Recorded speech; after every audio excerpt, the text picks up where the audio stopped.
Hola a todos, querido tanque de pensamiento latinoamericano. Una vez más, su servidor aquí con ustedes, Pablo Eduardo Garduño Moreno, para hablar con ustedes de un nuevo tema y aprender un poquito más. Un saludo cordial a todos ustedes y en especial a mi querido amigo Efraín. El tema que vamos a tratar en esta ocasión son las fuerzas fundamentales de la naturaleza. Es un tema de física. Cabe decir que hablar de ese tema me interesa muchísimo, me importa mucho, me alegra muchísimo, porque es el primer video de física que he subido en este canal y la verdad es que la física me parece muy interesante, es muy importante y hay que admitir que es un tanto compleja, lo cual aumenta mínimo al triple lo interesante de esta gran ciencia. Por lo mismo de que es una ciencia un tanto compleja, un tanto muy técnica, la intención de este video no es hacerte un experto en física, no es para que apruebes tu examen final de física. Está principalmente dirigido a las personas que no se dedican en sí al estudio de la física, pero que desean saber un poquito más. ¿Para qué? Pongamos un ejemplo. ¿Qué tal si un día estás en una fiesta con unos amigos y empiezan a hablar de las fuerzas fundamentales de la naturaleza? Obviamente no queremos estar callados con cara de yo no sé de qué están hablando. Entonces lo que quiero con este video es que se entienda qué es una fuerza fundamental de la naturaleza, que se entiendan sus bases. Sí, vamos a hablar de una que otra ecuación por ahí, pero vamos a mencionarla. No vamos a ahondar en ella ni vamos a realizarla.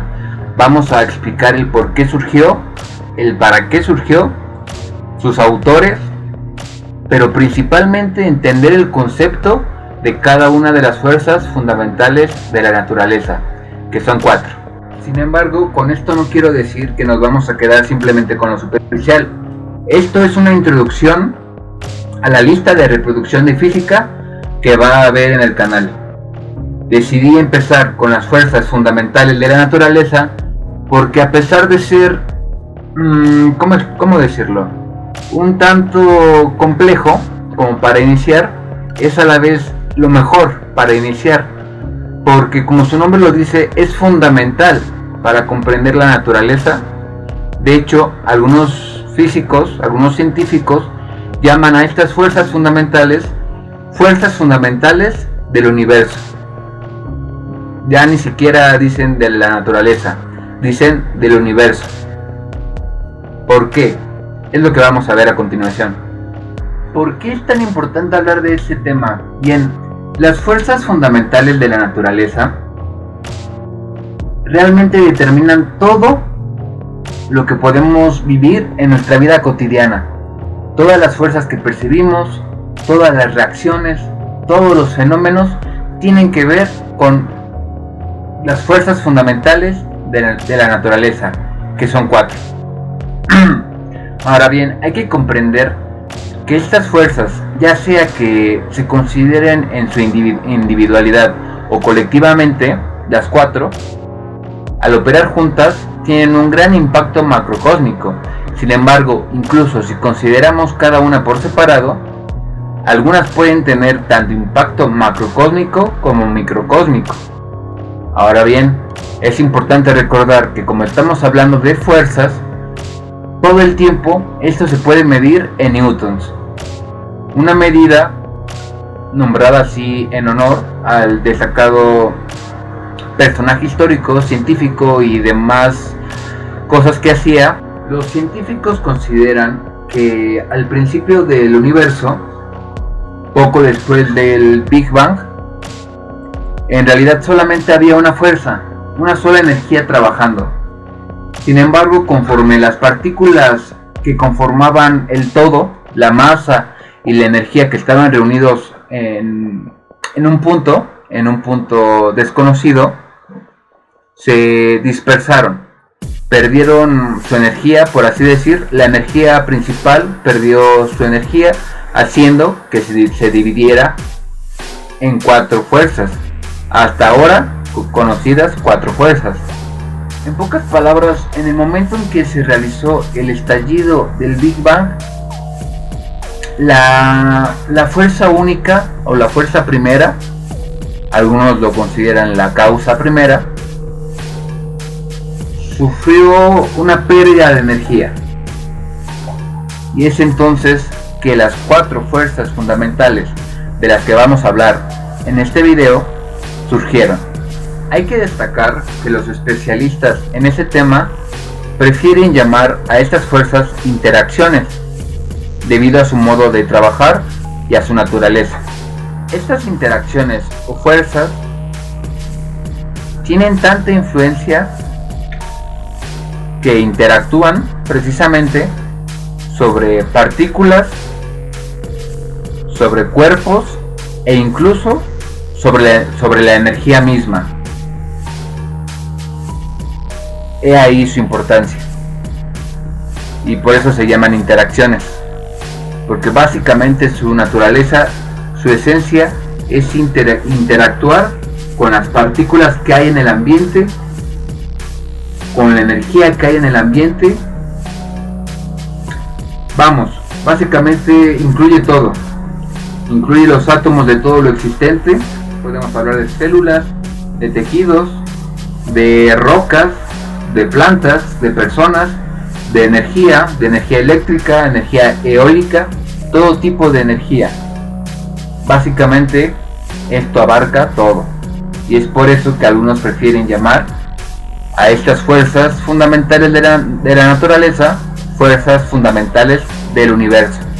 Podrá sonar un poquito complejo entender algo que abarque tanto, que tenga tanta interacción e influencia sobre las cosas, sobre nuestro mundo. Sin embargo, como declaró de Broglie, basado en trabajos previos de Albert Einstein, todas las ondas pueden ser estudiadas como partículas. Es decir, podemos entenderlas, investigarlas, comprenderlas y tener un mejor entendimiento de cómo funcionan, para qué funcionan y cuál es el origen de estas fuerzas. Dicho lo anterior, que toda onda puede ser estudiada como partícula, debemos saber que lo que vamos a estudiar aquí son partículas llamadas bosones. Dentro de la física de partículas, un bosón es prácticamente una de las 2 partículas que existen, que se toman en cuenta en la física de las partículas: bosones, y la otra son los fermiones. Sin embargo, en este momento lo que nos ocupa es entender el comportamiento de los bosones. Precisamente por el nombre de los 2 principales colaboradores, Bose y Einstein, a esta estadística se le llama estadística Bose-Einstein. Esta estadística de Bose-Einstein básicamente se basa en el estudio de las partículas elementales. ¿Qué quiere decir partículas elementales? Cuando se habla de partículas elementales, se quiere dar a entender que son las partículas que conforman todas las cosas que conocemos. Como he mencionado antes, son 2, bosones y fermiones. Sin embargo, quiero dejar bien en claro que ahora vamos a hablar sobre los bosones. Muy interesante. Entre los ejemplos de bosones se incluyen partículas elementales como los fotones, los gluones, los bosones X y Z, el gravitón y el bosón de Higgs. Seguramente lo has escuchado por ahí. Bien, vamos a decir cuáles son las fuerzas fundamentales de la naturaleza, o para algunos, las interacciones fundamentales de la naturaleza. Esto sí es muy importante, incluso puede que a ti, estudiante de física, te sirva. Número 1. La fuerza gravitatoria. Número 2. La fuerza electromagnética. Número 3. La fuerza nuclear débil. Y número 4. La fuerza nuclear fuerte. Pongamos de ejemplo que la fuerza...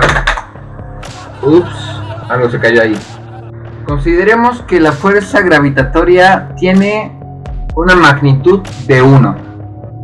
Ahora, para hacer una comparación, tomemos en cuenta que la fuerza nuclear débil sería 1 más 34.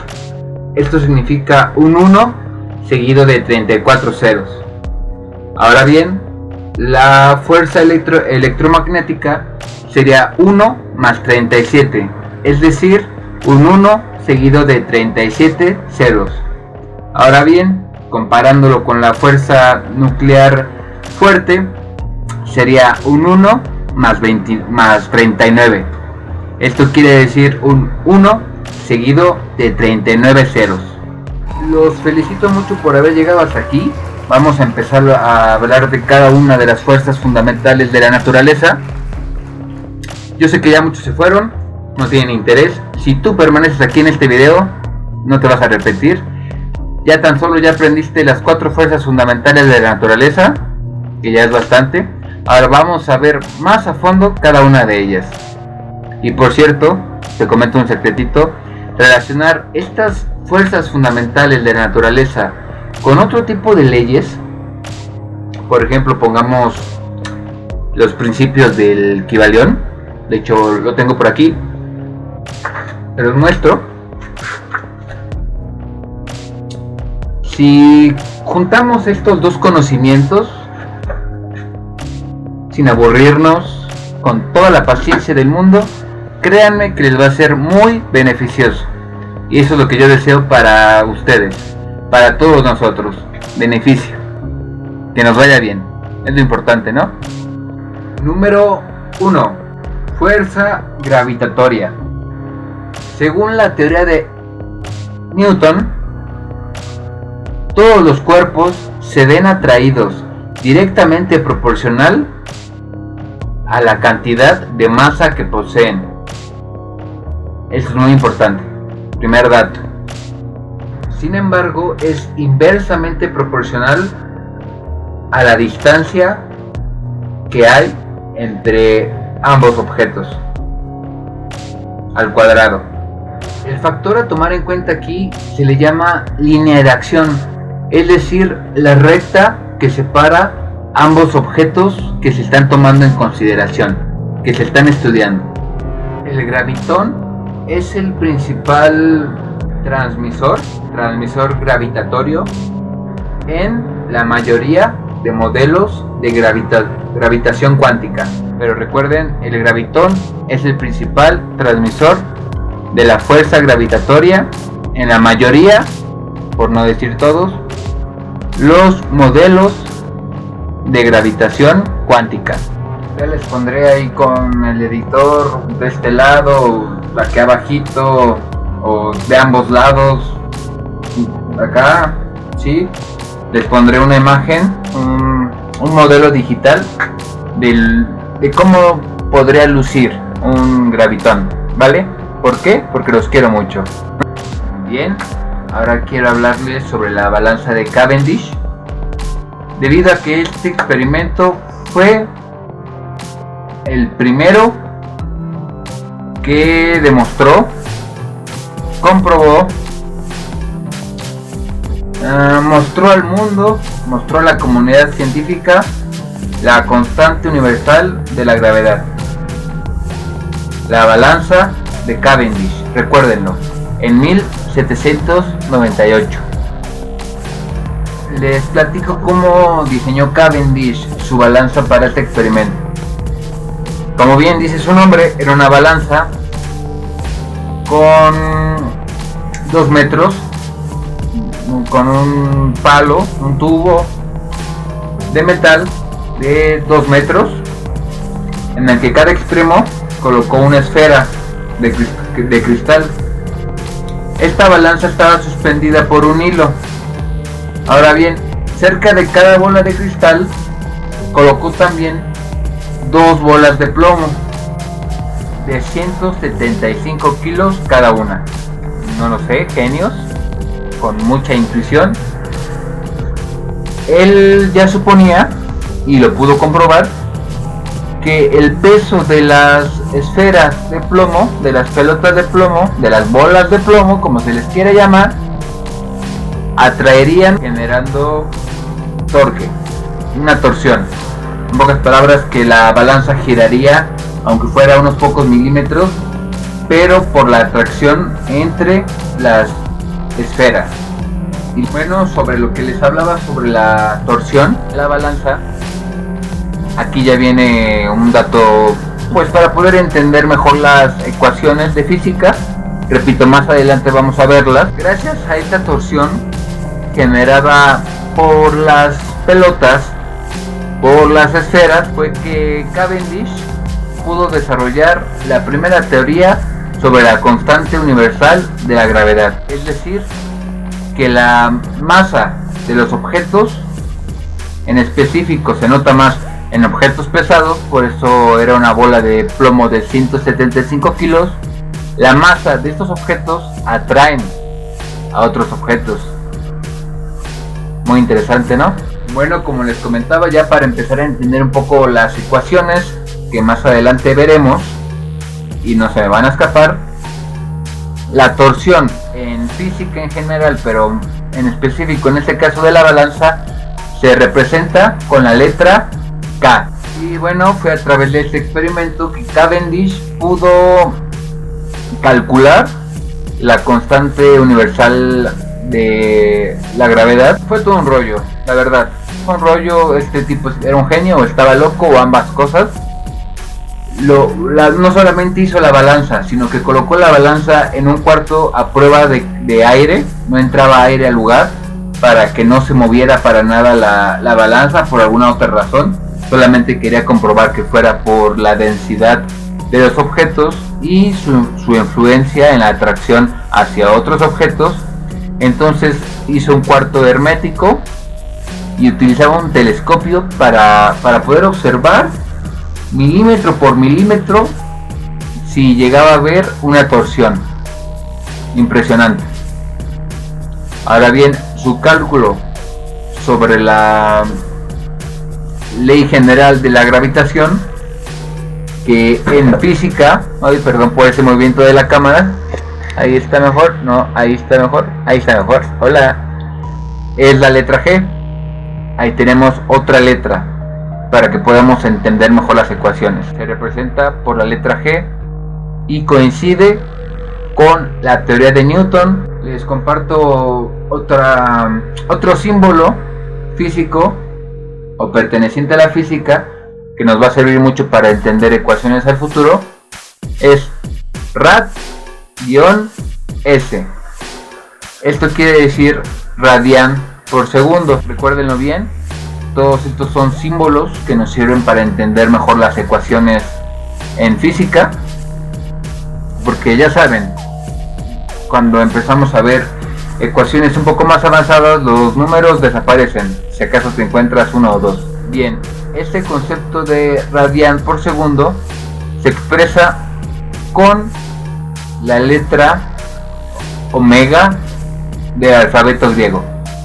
Se las pongo por aquí. Vamos a hablar ahora del campo gravitatorio. El campo gravitatorio es todo aquel espacio que se ve influenciado por la presencia de una partícula, en específico de un gravitón. Todo aquel objeto con masa se representa con la letra M, genera un campo gravitatorio que afecta a todos los demás objetos con masa, es decir, objetos M, o representados con la letra M. Esto se ve mucho más marcado en objetos con gran densidad y gran masa. Sin embargo, está presente en realidad en todos los objetos que tengan masa. Pongamos un ejemplo que es muy interesante, o que al menos a mí me parece muy interesante. Como decíamos, todo objeto con masa genera un campo que atrae a otros objetos con masa. Normalmente estamos acostumbrados a entender que la Tierra nos atrae hacia su centro debido a la gravedad. Algunos sabemos que es por su masa. Sin embargo, no todos tenemos en cuenta que no solamente la Tierra nos atrae hacia ella, nosotros también atraemos a la Tierra hacia nosotros.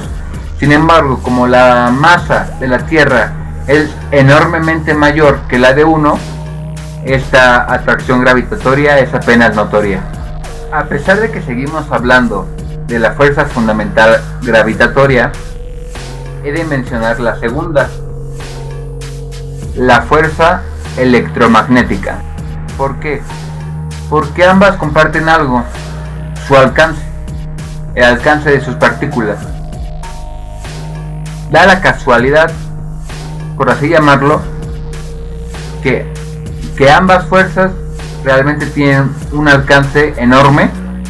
De hecho, algunos físicos lo determinan como un alcance infinito. Sin embargo, también hay que mencionar una importante diferencia. La fuerza gravitatoria, a diferencia de la fuerza electromagnética, solamente tiene el carácter atractivo. Solamente genera atracción entre dos objetos con masa, a diferencia de la fuerza electromagnética, que no nada más atrae, sino que también repele. A nivel atómico y en comparación con las otras tres fuerzas fundamentales, la fuerza fundamental gravitatoria es la más débil de todas. Creo que quedó claro lo que es el campo gravitatorio. Sin embargo, voy a colocar por aquí, o por acá, o por allá, por acullá, una imagen del planeta Tierra que da a entender el alcance de su campo. Aprovecho para mencionar a Einstein de nuevo. En su teoría de la relatividad, Einstein postula que al igual que una pelota que cae sobre una tela, supongamos que aquí tenemos una tela, cae una pelota en el centro, mientras más pesado sea el objeto, mayor será pues la distorsión que genera en la tela, en el tejido. Esto sucede con los astros, con los soles, con los planetas, en específico con las estrellas, porque suelen ser más grandes. ¿Y qué pasa en ese caso? Alteran el espacio-tiempo. Esto quiere decir que no nada más alteran su medio en cuanto a lo físico, también alteran el tiempo.